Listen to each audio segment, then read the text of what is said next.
I guess it'll be a relief after all of these exotic few evenings of discussing such things as mathematics. How about something more down to earth, right at the core, just like mathematics, believe it or not, but would appear to be non-scientific and open to everyone's scrutiny, but as I think you'll see, nobody ever scrutins it. They say they do and they talk about it, but it goes like this. Let me ask you, put to you as a question, is what giveth in the fact that many, many people believe that under certain conditions that other people do not say what they mean. Sometimes known locally as not tell the truth. But if you just say that, then if you're operating at the ordinary level of intellect, you're inclined to dismiss it. But this gets down to the level that some of you, if nothing else, it should strike you is, why in the hell couldn't I have ever thought about this? I don't mean to think exactly what I'm going to say, but why you are not capable ordinarily, not motivated to, have no need to, look at things that seem to be obvious either with a capital O or the whole word's capitalized. But when I say what giveth, let me give you, how about an example? A common one. A politician shows up on TV or in person, and the interviewer, take of course all of this allegorically, although it happens. And the reason it happens is that there is a reality behind it that is non-verbal and that is non-mortal.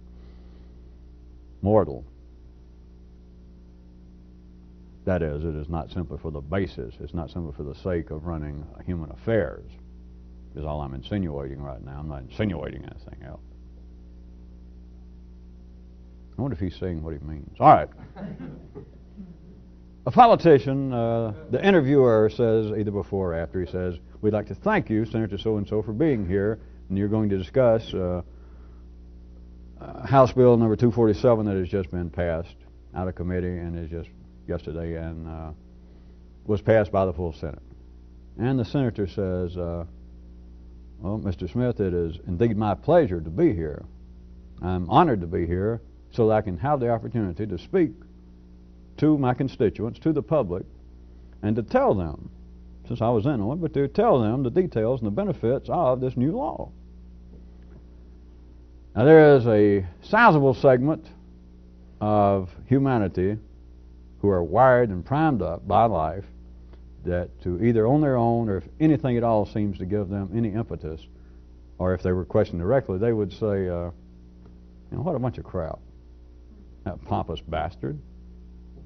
Wouldn't it be refreshing if you take somebody like a politician and just tell the truth and they say something like, the interviewer says, we're proud to have you here today. We're honored that you took your time out to come here. And the guy said, well, I'd fly across the country to be on TV because, my whole purpose of being here is to be seen, to be heard, and to be treated as though I'm somebody important. Right. See, I didn't warn you, although most of you don't need it, but you gave yourselves away by laughing. It just shows that your own nervous system has thought that kind of sarcastic, wise-ass, kind of kibitzing reaction before. But see, you just would leave it at that. Or if I said, well, isn't that a shame? Or you people are laughing because you're guilty. And then if you're ordinary and this was some kind of self-help or psychological group activity of some sort, you could all go, yeah, boy, I shouldn't be cynical. Somebody's got to run the government. I shouldn't just be a critic. I already got there and try to change things and blah, blah, blah. But see, that's what I'm talking about, is it has never been analyzed in a particular way. Couple of queries before I'll get back to the example. But let me present also with the question of what giveth a couple of specific queries. One, just right in your face, is why could not people, let's take this example, neither one you want to, why are things arranged in such a way that people cannot say exactly what they mean? or as some local people want to call it, why cannot everyone tell the truth? That is their personal truth, not an all-inclusive truth, but their truth. That is, the politician, let's assume. It's a fairly safe assumption. It's not a criticism, because it has to do with the types of people that life primes and wires up to get into the grasp for power, into that dance. So let's assume that if, in some way, his nervous system could tell what was the local, personal truth for him, and he couldn't ramble on, we said, look, just tell us why, actually, when you're invited to meet the press, why would you get on a plane on the weekend when you're at home and fly back to Washington or New York just to be on national TV for 7 minutes? Now, I know what you're going to say. You're going to say, well, this new health bill that I helped co-author is so important that we need someone here.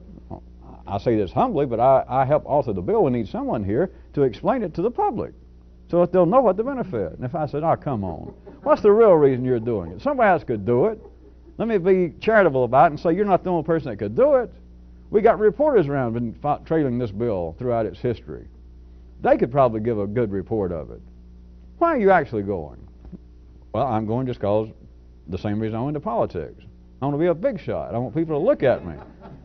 I like to hear myself talk.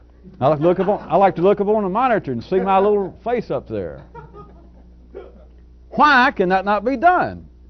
Would the man die if they got on TV and did it, rather than you being, if you're ordinary, rather than you sitting back being driven by life for many times to make smart comments like, you're there to help your public? Would you die if life had somebody, still assuming that this is correct, that the man is not telling the truth, and then what I'm saying is, putting words in his mouth, that would be the truth if he said, you don't need to thank me to be here, I'd have paid you to be on TV.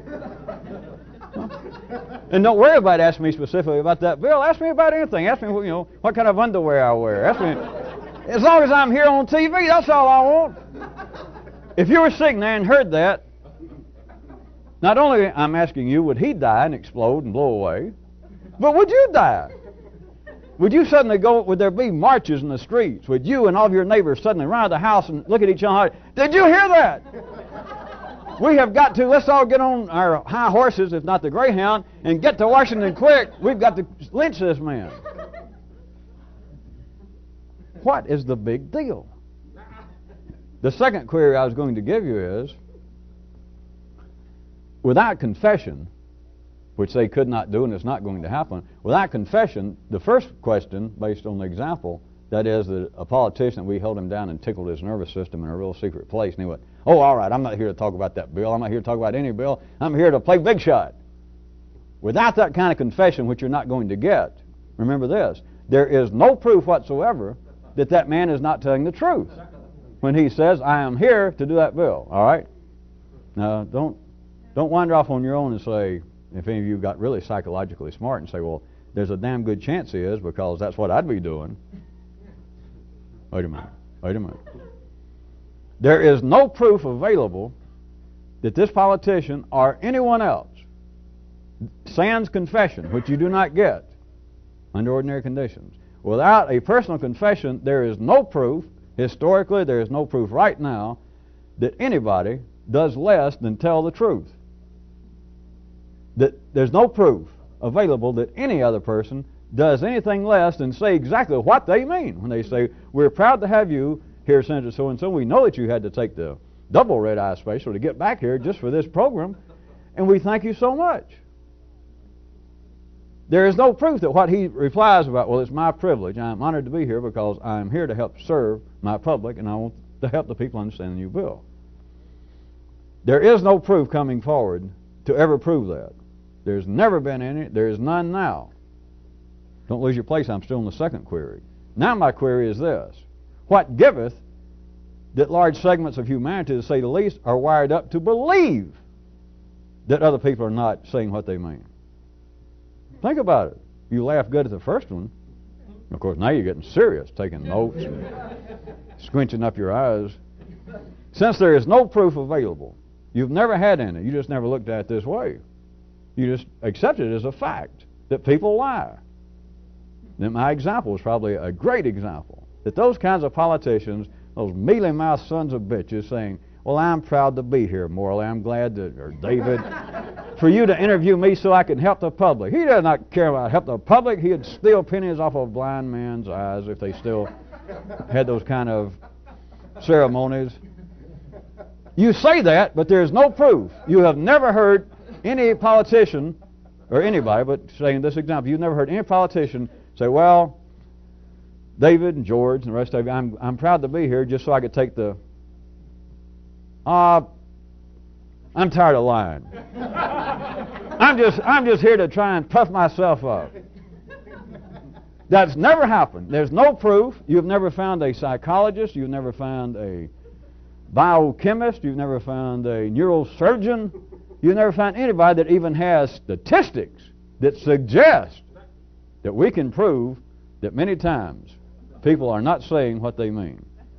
There is no proof, none whatsoever. Now, why is it? What giveth that large segments, or if you want it the real, or the more inclusive way, everybody sometimes simply is wired up to believe, I'll do it stronger, to think that if they were asked, or if they have any occasion to react to it themselves, that this person right here is lying. It's not open to debate. You don't have to ask anybody. You don't turn around and say, do you think he's lying? Or you don't think, or you wonder, where can I find some statistics, some recent research to see if we can prove whether people like that are lying? It's simply a fait accompli as far as you're concerned. They're lying. What giveth?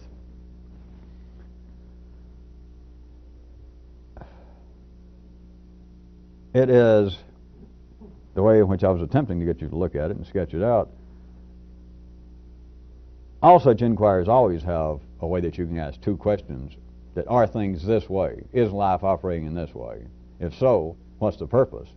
Another way that you can always ask when you're, of course, we're talking about subversive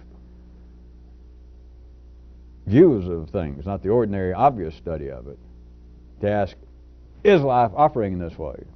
And the other question is, well, even if it's not, why do so many people think it is? Because you still got life operating some way through man, that it's still playing the one-man Muppet show, the hand puppets, that either life is doing this thing over here with his right hand with punch, which people, when you find your own example, such as this one, of, well, what's life up to? Then the other one, Judy, can be, the second query is, well, this may not be actually what people say it is. But then Judy continually is saying, yes, he is, that's exactly what he's doing. What if you looked at it one way and said, well, there's no proof of that? I disagree with you. You got punching Judy in you. You've got Judy going continually, yes, he is.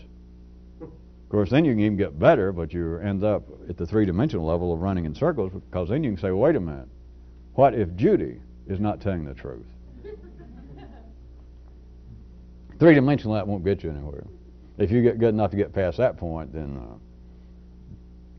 you might say that you're sailing on big, fat, slick ice right now. And I should have you writing my material if I could afford a writer, if I could afford material.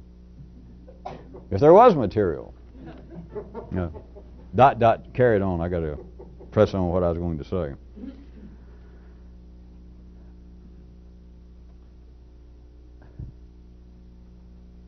Since it cannot be proven whether people are saying what they mean or not, and since humanity cannot stop in general of believing that under certain conditions, specific people, under specific instances, without any debate, are not telling the truth, are not saying what they mean, then I ask you in a wider way when I say, what would be the big deal? Would you die, would the politician die, to use my example again, if he told what many people would consider to be the truth? That he had dropped this subterfuge of, I'm here to help people, to the fact of, I'm here to help me. Not only me asking, would you blow up? Would you die? Would the whole country fall apart? Would humanity fall apart? Would the guy fall apart? So what's the big deal? Then a little past that, I could just ask in general, if all of that somewhere be true and not true, and then the third possibility, if all that be true, then why is it that if people are indeed not telling the exact truth all the time, then why can they not do so? And I was going to give you a transitorily consistent response to my own question. That if indeed people are not saying exactly what they mean, then why would it be so? Now this is certainly, since I'm the one that presented you the question, I'm not offering you, trust me, a definitive response, and not an all-inclusive response. But based upon the kinds of things that we have been sketching about for the last few tapings, see if you can get this. Because if you're following this in a certain way, you should be at the point now that there is no answer. If somebody sprang this on you and you never thought about it along these lines, for me to say, well, why is it, if it do be true, that people, of course, you can forget my example externally of a politician, you would say, if I turned it around and said, well, forget that, do all of you always tell the truth? Just in the ordinary sense. Do you always say exactly what you mean? And everyone in here from the local old building site area of the brain would say, no. You know, I have to shade things. I don't always tell the truth, and sometimes I can tell you why. I could give you examples. Never mind that, but you would say, I cannot always say exactly what I want to say. Or, sometimes it doesn't matter, but if you suddenly could jump in and tickle my nervous system in a peculiar place, I might say, well, what I just responded was not totally what I meant. In other words, I did not tell the exact truth insofar as the truth is personal to me right now under these conditions. Now back to, since some of you seem to be looking a little blank when I said I was going to respond in a transitorily consistent manner to the question of, well, why are things arranged that way?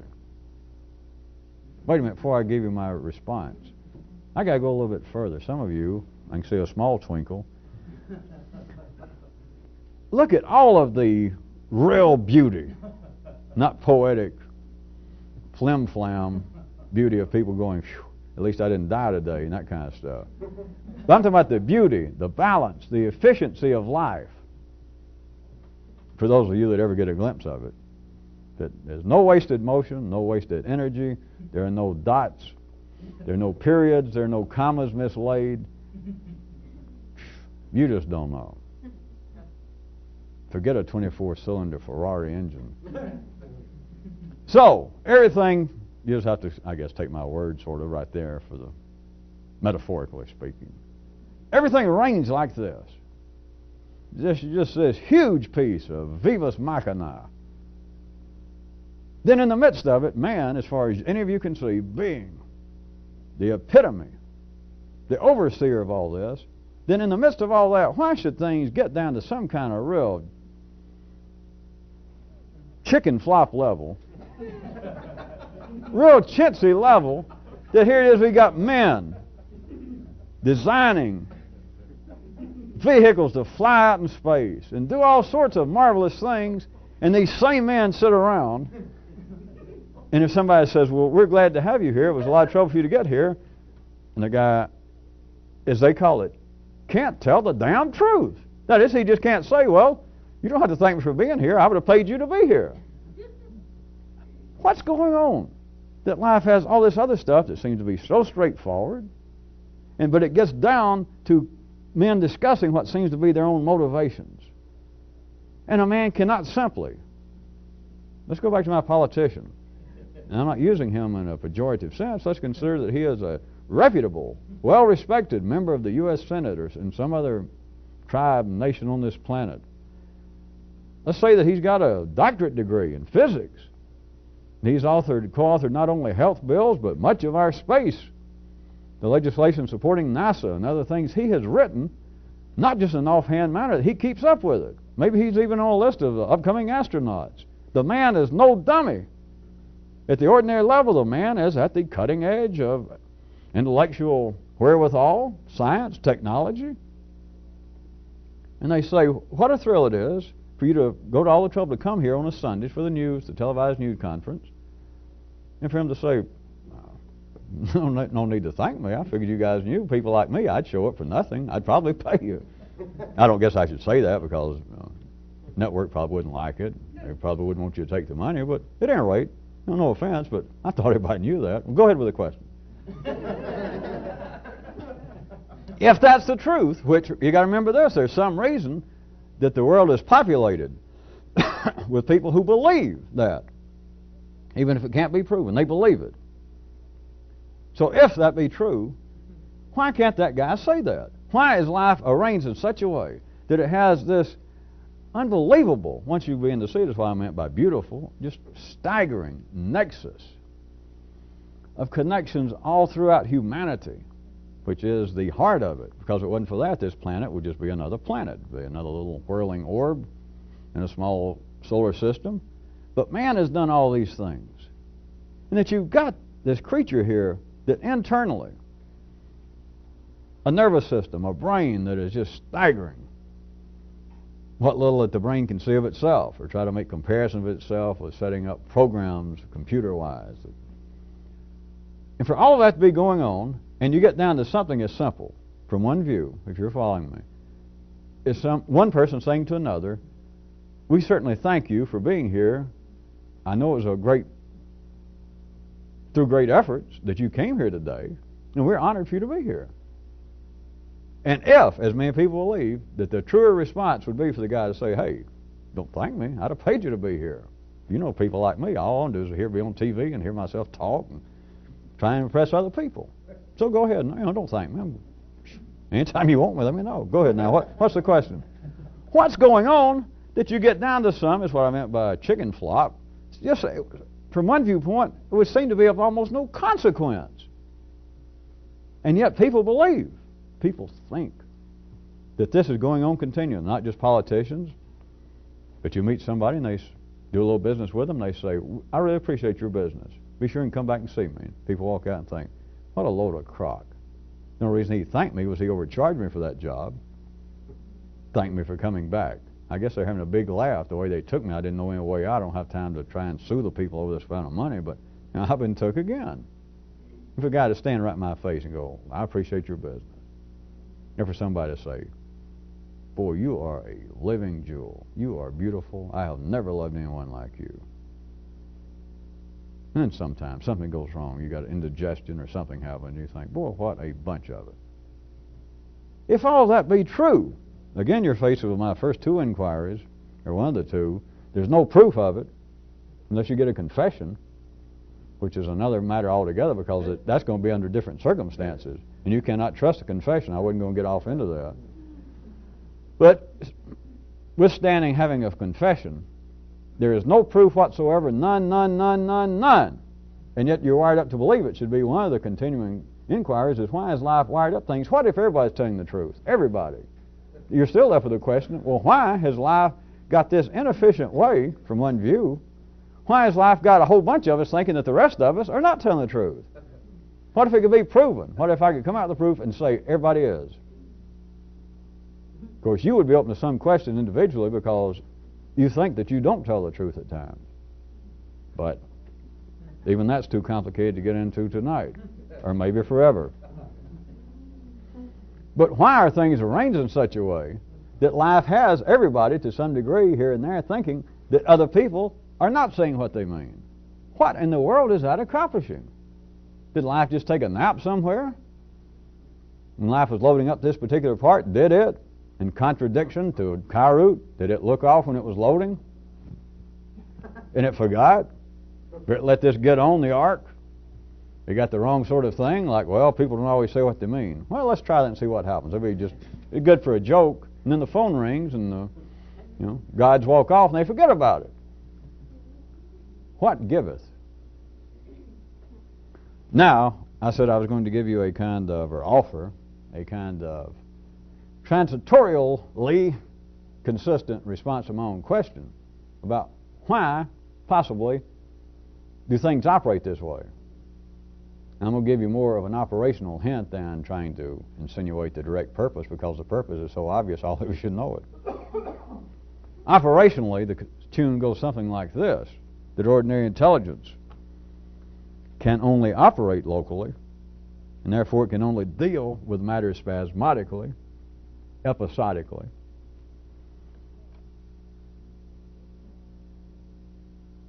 Thus, any kind of verbal reaction to any situation will be less than what the ordinary intellect would then call the truth, because it cannot be universal, that the response itself cannot be consistent.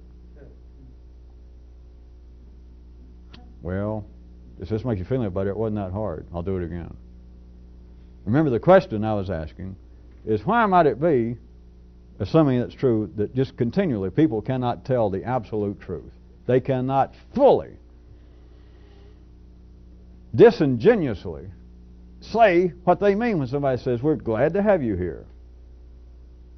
That if the truth be that, hey, I'm gladder to be here than you are, I'd have paid you to be here. If that be the truth, why can't somebody say it? The transitorially consistent response I was offering or suggesting to you is that the ordinary intellect always deals with matters locally, personally. And therefore there is a universal something, which is what people mean when they say the truth. They don't see that as being a synonym, but that's exactly what humans are saying without knowing it. But the truth, as they call it, would be that which is universal. It would be that which is consistent. But as long as the intellect can only operate in a way that is episodic, that it only deals in local affairs, it cannot deal in any manner on a universal level. Therefore, if I could tickle the politician at that secret place, and right then, we're talking about a local personal situation, that there he sits, the red light's on the camera, the interviewer, David Brinkley, says, Senator so-and-so, we're glad to have you here today. I know it took a lot of logistical juggling about for you to get back here today, and we appreciate it. At that second, his intellect says, I'm proud to be here. I'm honored to be here. And if I could tickle all of those people's intellect down at the three-dimensional level, and we take into consideration nothing more complex than that, then you are wrong to say that he is not telling the truth. A split second later, you could be correct. A split second before they said it, he could be sitting there, and if I could tickle him then and make his nervous system talk, just before the red light went on, he could have been thinking, well, this is kind of funny the way they always treat me, and they're going to say, glad to have you here, Senator. And those bastards don't know, evidently, I can't believe it, but I'd pay them to be here. And the red light goes on, and go, oh. Now, I'm just saying that could be. But when it happens that the light's on, the circumstances are such, whatever the hell that means. The circumstances are such, they say, Senator, we are delighted. We know what problems it was for you to get here. He's thinking, yeah, well, the logistical difficulties and flying back after you just got home for the weekend, yeah, well, it is a pain. But we're honored to have you here. And he thinks, well, you damn well should be. Or maybe that for a split second, and then for a split second he realizes to keep this kind of phony baloney job I got in my position, you can't do shit like that. You can't say, boys, well, you should. I got to go. David, it's really my privilege to be here. That's why they call this public service, because I wanted all my constituents and, of course, the American public to be aware of the many ramifications, the remedial, the beneficial ramifications of this bill. So I'm glad to have the opportunity here to explain it. That is local reality. That is personal reality. That is a manifestation, an inescapable manifestation of the episodic operations of ordinary intelligence. That you look here, you look there, and then you look there, and you look there. It is the firing of the energy, it is the chemical bonding between the synapses that is going on, and there is only, at the ordinary level, one reality at a time, and it is local and it is personal. And it can be in direct conflict with the upcoming reality, that is, the upcoming truth.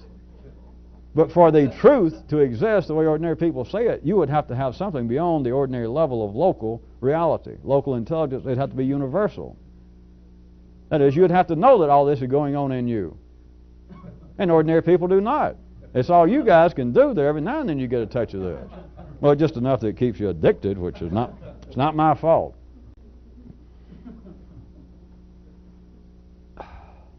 Indeed, the only proper synonym, which would be a definition of the truth, since some of you seem to get a little bit out of that, The only real definition, the only real synonym, maybe easier for you to start there, of the truth would actually be the universal.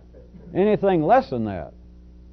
And of course, the ordinary level, this is meaningless because an ordinary person with ordinary intelligence could say, well, at least in one subject, whatever it is, I know the truth because I know as many facts as exist on this planet in this one area now. The real paradigmatic idea of a doctorate degree, in a sense. That I know as much about this area, not only as the university that gave me the degree, but I am a walking library of all known knowledge about this one thing. That could be true. Let's say that's true. That still won't work. Not if, as I'm sure all of you now at least strongly suspect, if not fear, is a joke. This is only part of something else. That we are obviously got 3 dimensions here, and theoretically we got 4, and even theoretically, mathematically, I know sometimes I see little headlines, breakthroughs that mathematician in Scandinavia decides there's 7.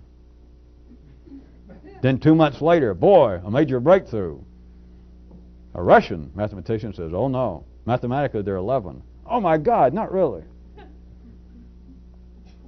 That was a mathematical, humorous aside, I thought, but at least an intellectual aside. At any rate, if indeed, which it is indeed, that there is more to this than what everybody suspects or sees or feels, that if, for instance, that we are a 3-dimensional part of, let us just say, a 5-dimensional reality again, then if you knew everything possible about any subject, or all subjects, but any subject, 3-dimensionally, do you understand whatever you said would still not be the truth? That is, it would still not be consistent. Because unless the subject, that is the area, is going to die, then there's going to be some new piece of information come up, and so you could be the world's expert. You could be Professor Irwin Corey with a good haircut. You could be the world's leading authority on this one subject. But you're doomed, because tomorrow there's going to be a new piece of information. There's going to be some new young Turk say, hey, hey, you were pretty good for yesterday, but dig this. And so you're no longer the expert. That is, the truth will not hold up for one reason. The only real definition of the truth, it would have to be universal. It would indeed have to be constant. And what is called the truth here in the 3-dimensional world is never constant. Never. The closest thing that would come to consistency would be that which disappeared. That is, if the area that somebody said, all right, now we got the truth. Now we know everything that's going on in this area. And then the next day, in some way, somebody thinks, what were they talking about the truth or new breakthroughs in that one area? And you'd be surrounded by people going, what area? And you say, well, you know, we used to be interested in so-and-so, and they describe it, and people go, God, it sounds sort of familiar. But in other words, the whole area would have to cease to be of any energetic importance. I know that when I get off on that trunk many times, it trips people up. If it is not universal, it is not the truth. Let's try it another way. Can you see that no one, that is, ordinary intelligence, cannot tell, quote, the truth? It's not a matter of will I. It's not a matter of, well, I can't say that in front of voters. Or I can't say this to this girl. Hell, I'm just trying to get laid. I can't say, you know, I wouldn't have picked you up unless it was 3 o'clock and the bar was closing. That's all dreams. To say, well, that's not the truth. That just shows how confused you might be. That just shows at what ordinary level you're still thinking. It is the truth at that level. It is the truth at that second. It is the local, personal truth. Do you really want to take me home? I thought you were looking at my girlfriend that left earlier. Are you sure you want to take me home? I was looking at you all evening. If you think that's a lie, even when you did it, you don't understand anything. Now, if I did jump out from behind the bar secretly and I said, you shouldn't tell that girl that. You didn't believe that. And you go, well, you and I know that. A split second before that, you and I didn't know that. A split second before, that was your local truth. I'm not playing with words. It was. If it was not, why did you say it? After it's over, you can say, well, A split second, just a split second, I can say, well, if that wasn't the truth, why did you say it? Well, you know why I said it. She's the last girl here, and, geez, I'd like a little fun. Then that's the truth. And then I disappear right quick, and she says, well, if you're sure you're telling me the truth, and you go, the truth? And if I jump back again, I say, well, now you're back doing it. You go, oh, well, I was just back playing. Where are you going to come up with any concept, any reliable, stable concept of the truth? The closest attempt, as I was trying to get you to see in a certain way, was the development of the language of mathematics and its kind of seeping, creeping influence into other areas of the human nervous system, and believed that, based on that, without even people thinking about it directly, that an objective, truthful language is possible. But beyond that, I'm back to pointing out to you that the only definition, the synonym, the only one that would qualify for what the dictionary calls the truth, and humans are the ones that life made define it, come up with the word and define it, it would have to be universal. And there is no such thing universal. Not with ordinary intelligence. There's nothing consistent. The idea that people are not telling the truth, can you see, I wasn't going to answer it much more specifically or even hint to you, but the kind of living energy machine, much more than greed in a brokerage house to churn up a guy's account, is this kind of thing to churn up the accounts inside of everyone's nervous system. That everyone is consistently, all right, constantly, thinking, suspecting that other people around me, even people closest to me, but especially strangers, but sometimes especially people closest to me, but anyway, people are constantly not leveling with me. Salesmen, strangers on the street, your friends, your family. Look what that does. And look at the beauty of it, that there is no proof whatsoever. And don't fall back into trying to use your own personal experience. Now, if you people ain't good, I've already told you about that. Your personal experience is not worth squat. Anybody that tries to base any understanding on your personal experience, you're on a merry-go-round going backwards. That's why the scenery oftentimes seems to be interesting. It's not unusual.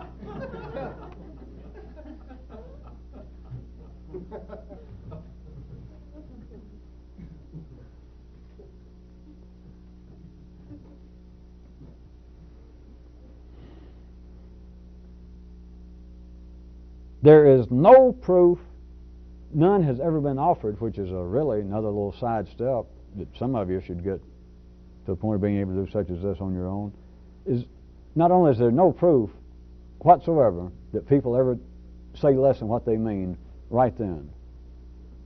Even though there's no proof, none. There's no hinted proof, there's no offered proof, there's never been nobody give a theory.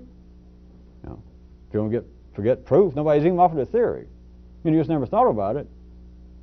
You should find that interesting. Why does the whole world, every individual swinging you know what, think that other people are shading the truth? And no one has ever went, why do I think that? Forget your personal experience. Well, one guy sold me a car. And I said, is this car in good shape? And he says, you betcha. And it blew up 2 hours later. So there you are. There's proof. That is not proof of anything. You should know that. There is no proof whatsoever that people say anything less than what they mean. There is no proof at all, no theory is offered concerning that a politician or a salesman, car salesman, which I guess they're one of the few of those and attorneys and priests that show up lower down than politicians on those lists of men I would most like to be locked up in a steamer trunk with overnight.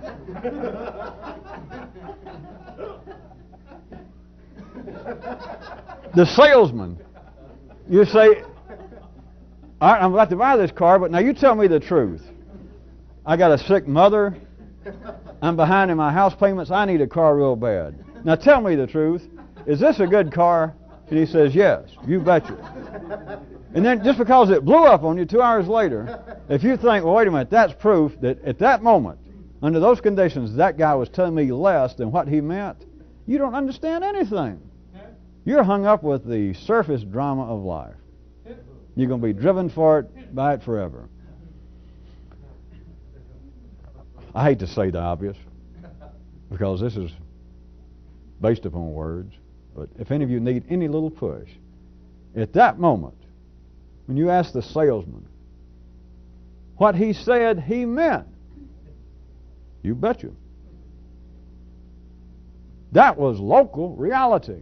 Now, for you to say, well, that's not the truth, because if you could play my game, as I'm doing, and you say, wait a minute, as soon as I gave him the money, a split second later, when I said, is that car really good shape? And he looked me dead in the eye and said, you betcha. And as soon as I looked off at the car, like thinking again, he looked away, and his nervous system, even if off to himself, he did not physically go. Even if he didn't do that, his brain went, Jesus. What if that's true? That does not belie what I'm telling you. Because then that is what he means. But when he says, you betcha, for you to say, well, he is not leveling with me, that is, he is not telling me what he means, you don't understand anything. The only way, the criteria that you would now say is the truth, that is, he's not telling me the truth. In that case, no one ever tells the truth, because the truth would only be if what was taking place verbally was universal, that the person speaking had a universal understanding. Only then would it be what you think of ordinarily as the truth. That would be constant. It never changes, and forget circumstance. And that is not possible in the 3D world. You cannot take a more manifold reality, a five-dimensional universe. As they like to say, the philosophers, at least in Tennessee, you cannot put 50 gallons of duck squat in a 30-gallon bag. It won't fit.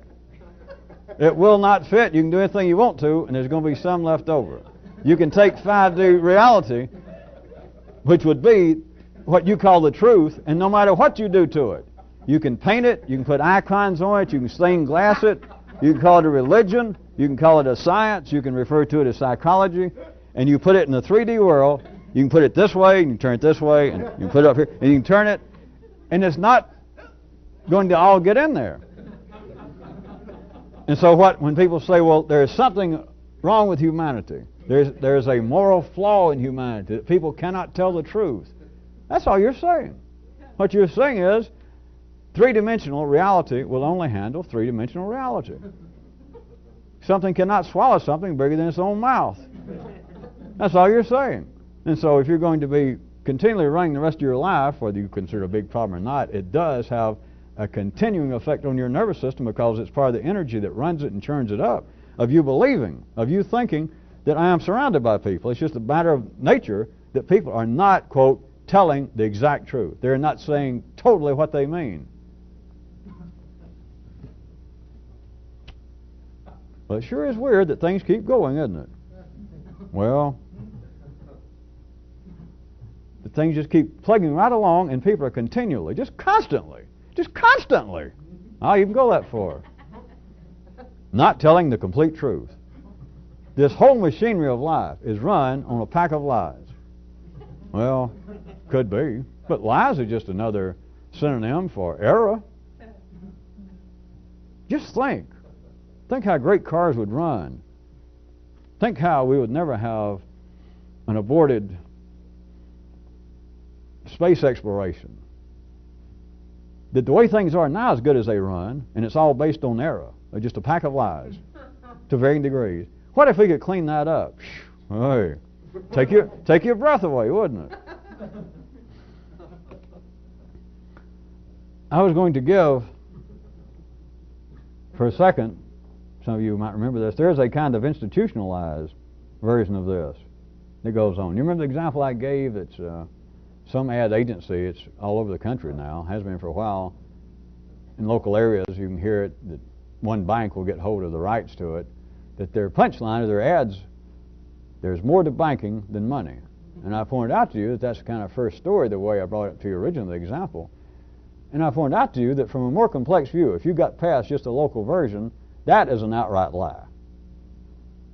That is not the truth, right? There's more to banking than money. There is nothing more to banking than money. If it weren't for money, there'd be no banking. Period. That's it. You can close the books. There's nothing else to discuss.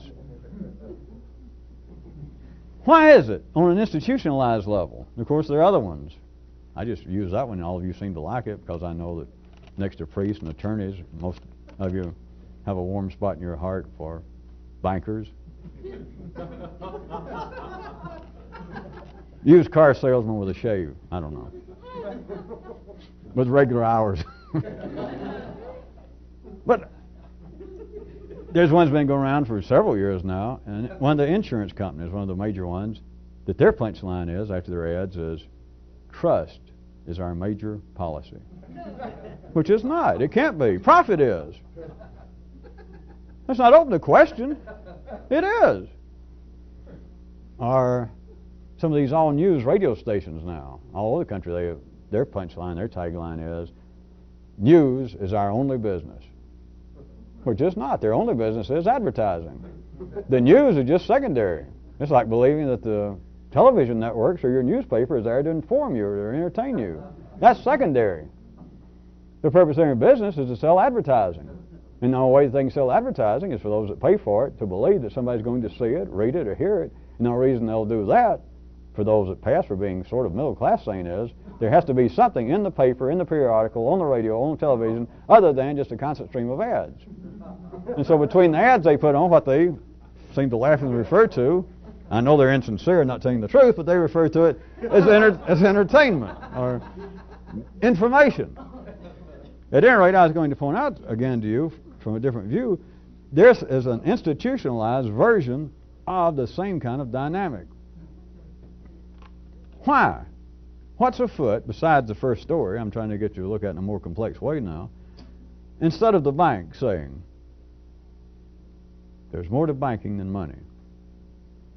How come the bank, the slogan cannot be, there's nothing to banking other than money, which is why we have to make these kind of fallacious statements.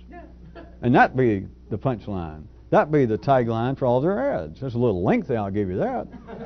But why can't they say that any more than the politician? How come an institution, churches, at least the large ones or the religions now, they're not up to date enough to come up with slogans like these little freelance churches out in mobile homes and storefronts.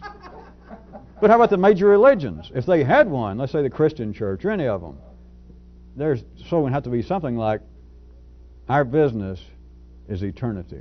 Something like that. Since what influence religion still has on most people is based on a kind of fear, let's just say for right quick, fear of death. And so the major religions could say, our business is eternity, which I like that. I just made it up, but if any of you can sell that to one of the major religions, send me a small royalty fee.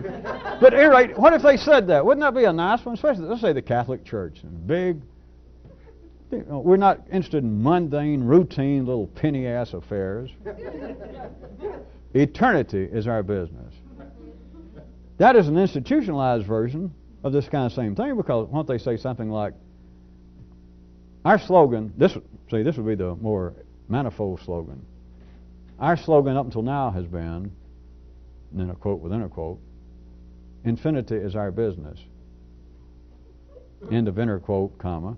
The reason we say this is we have no more idea what's going to happen after we die than you people do. End of general quote. That is tacitly what goes on with religions. Of course, many other things, all the social sciences, common wisdom among folks, among individuals. But you see that there is a wider spread, institutionalized version of either people, in this case institutions, groups of people, different kind of collection of cellular living molecules than just an individual man, that they are either not telling the truth, such as there's more to banking than money. I point out to you that's not true. I can't prove that. I could take their argument and say, well, there is. That's the only thing that distinguishes this bank, or any bank, one bank from another. So the only reason you'd pick out one is they give you better service. And so it is true to say there's more to banking than money. If that's all it was, the guy would be staying out there. The banker would be staying out there under the tree during certain hours with his pockets full of kopecks and pesos, and he'd do business with you. There's more to banking than money. They're right.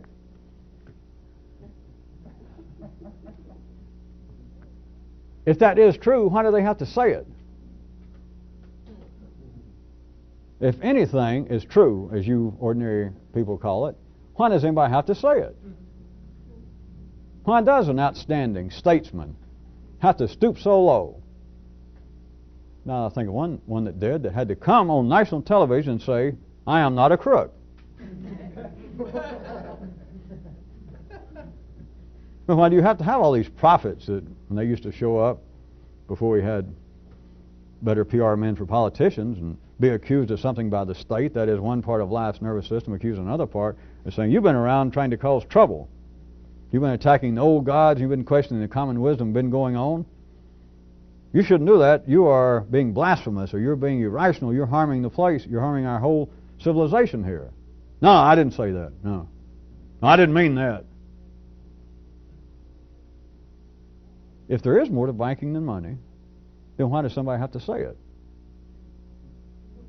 The institutionalized other side of this is that you've got part of life's system, that is, other individuals wired up, and they hear there's more to banking than money.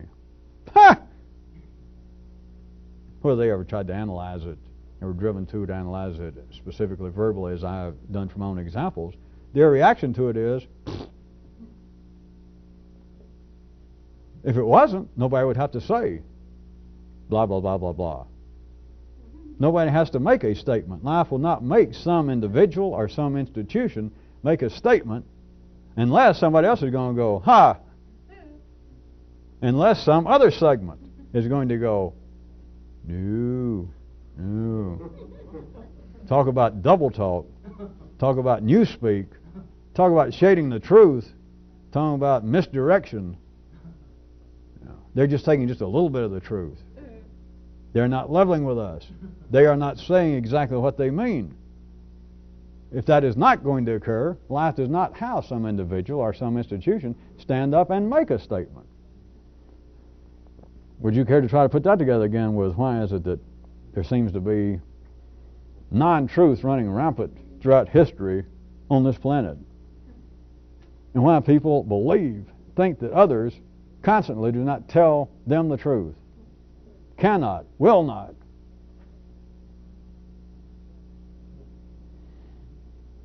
Doesn't this, temporarily in toto, at least shake some of you people's faith in lies, in error, in falsehood? Doesn't it kind of shake the little pillows? I want to put on, that's the end of the public tape.